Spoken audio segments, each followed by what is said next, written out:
The dark gods of Warhammer 40,000 are, without question, cruel, capricious, and ruthless entities, capable of acts of horrible malice towards their enemies. But it is possible to gain favor with the rune as powers. What do they do with the ones they call favorite? That are alive and coming with me. ZX Spider-Man Commodore 128 and 64. I hit the floor, I hit the shore. Got gaming skills from days of yore. I close the deck, computer rolls, play until my hands are sore. Welcome to Beefsnake Nerdcast. I'm your host, Bolter. There are many servants of the forces of chaos in Warhammer 40k, either serving one or many of the dark gods of chaos. Amongst the big four of the chaos sits Slaanesh, god of excess, and amongst their myriad of demons dances the Masque of Slaanesh, the Dark Prince's favorite demonette. The Masque of Slaanesh, or simply the Masque, has rather humbling beginnings. She was once a simple handmaiden to She Who Thirsts, but Slaanesh is a creature of perfection, and by extension, so are their demons. The Masque outdid all of her competitors, as her mesmerizing dance managed to catch the eye of Slaanesh themselves. The Masque reveled in this favor, leading armies of Slaanesh demons into battle for time uncountable. But the Chaos Gods are nothing if not fickle, and Slaanesh is the most fickle of them all. Long ago, for time matters little in the warp, Slaanesh was manipulated by fellow Chaos God Tzeentch, the Schemer. Tzeentch tricked Slaanesh into going into battle with Khorne, god of war, and Nurgle, god of decay. And Slaanesh lost, rather badly. The Masque, knowing that her master loved to see her dance, and it usually was enough to cheer them up, began her most exciting, exhilarating, and enticing dance ever. This, however, was a mistake.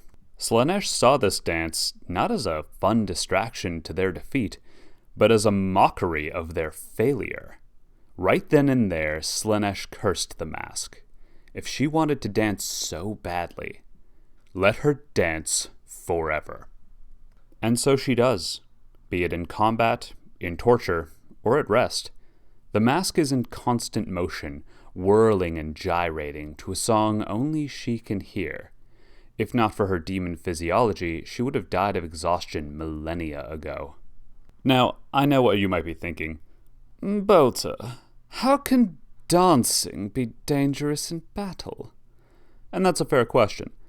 But these are not humans. These are demons of a god that goes balls to the walls in all things. That includes stuff like reaction time. To the Masque, the fastest baseline human is moving through mud at top speed, with clumsy and imprecise attacks and embarrassingly poor form. By the time the demonettes have closed on you, it's already too late, and the Masque is the best of the demonettes.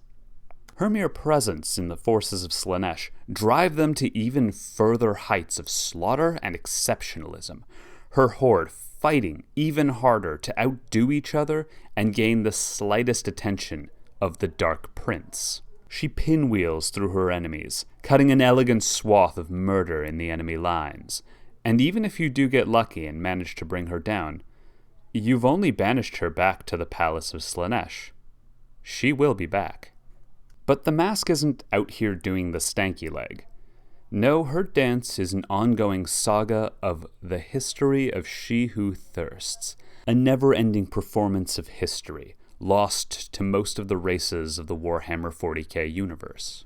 If anyone was ever able to understand her aggressive interpretive dance, they might glean some hidden knowledge of the galaxy. Right before she inevitably peels off the poor bastard's face. Oh, right, the face thing. As you might have guessed at this point, the Masque is a consummate performer. It's what got her into hot water with Slaanesh in the first place. With that in mind, it makes sense that she would want everything to be perfect, up to and including her wardrobe. So if you're holding the line and she's coming at you screaming, "Oh, you will do splendidly for my next role." "Just run. Trust me, the Commissar's bolt pistol will be a mercy compared to what she's about to do to you." And her powers aren't just restrained to being wicked fast and flaying people while keeping a beat. In fact, her constant dance is contagious. Enemy forces will struggle to keep cohesion as they themselves compulsively start moving to the rhythm and try desperately not to join in. She is constantly looking for ways to improve her performance and heighten the experience of her forces wiping out a world. That's right, the Masque is coming to your planet and killing everyone and everything you've ever known, and that might just be dress rehearsal. The only forces in the galaxy that can stand a chance in a dance-off against the Masque are the Eldar Harlequins. The Harlequins, for those who don't know, are an elite force of warrior performers, keeping the history of their race, the Eldar, alive through dance. If that sounds familiar, good, you've been paying attention. The Eldar and Slaanesh are woven together in many ways. The Masque is aware of this similarity and hates it. This is her whole thing, and these clown elves dare to try to outdo her at it. The gall! The most impressive performance the Masque has ever done would be, without a doubt, the time she brought down an entire continent-sized spacecraft and upended an entire culture of Eldar. The fracturing of Bieltan. Strap in, this is gonna get busy. Bieltan was one of the most popular choices for the Craftworld Eldar players. Hell, they were the poster boys for Eldar for decades in real life. But their temperament was always more Black Templar than Ultramarine. In other words, if you landed on the wrong planet and tried to set up shop, all of their forces would show up and put you in the past tense. Keep that habit in mind. So, the Masque, knowing her master loved nothing more than eating Eldar souls, decided to outdo herself and got in touch with a major demon of Khorne named Skarbrand. She asked if he would like to collect Eldar skulls for the Skull Throne of Khorne, and Skarbrand roared incoherently in rage. And the two went off to ruin a lot of lives. They baited the Bieltan forces out by attacking a maiden world with an Eldar Exodite population on it, and Bieltan responded in the typical fashion of "Fire everything!" And that's where they screwed up. The demon forces made a point of destroying a teleportation device called a webway gate, and then disappeared on the stranded Eldar. Then they used a captured webway gate to portal onto Bieltan itself, while their standing army was stuck on a planet. What followed should have been the Masque's greatest victory. The defenses were pitiful, the craft world began falling apart, and the Masque made it all the way to where the Eldar keep the souls of their dead, the Infinity Circuit. Unfortunately for the Masque, new players had recently joined the game, and they were on Bieltan during the attack. The Eldar death cult, called the Ynnari, saved the souls of the dead from the Masque and used them to summon an avatar of a brand new Eldar god of death, Ynid. Shrieking in rage, the Masque and her combined forces were banished back to the warp. Now this might sound like a failure to most, but the damage was done. Bieltan was quite literally falling apart shortly after her defeat.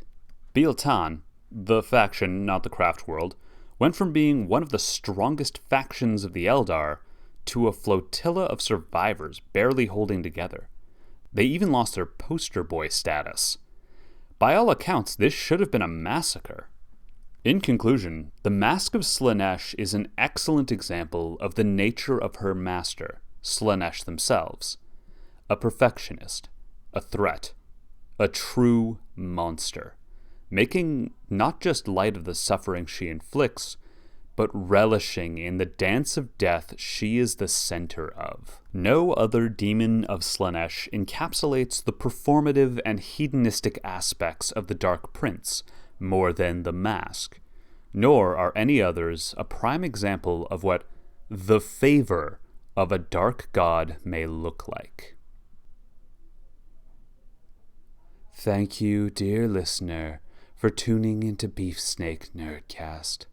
I have been your host, Bolter, delivering yet another flawless narrative of lore to the masses. Prostrate yourselves and swear fealty to me by liking and subscribing below. You can show further adoration by pledging yourselves to my Patreon, where I dazzle you all with early videos and outtakes of my otherwise spotless craft.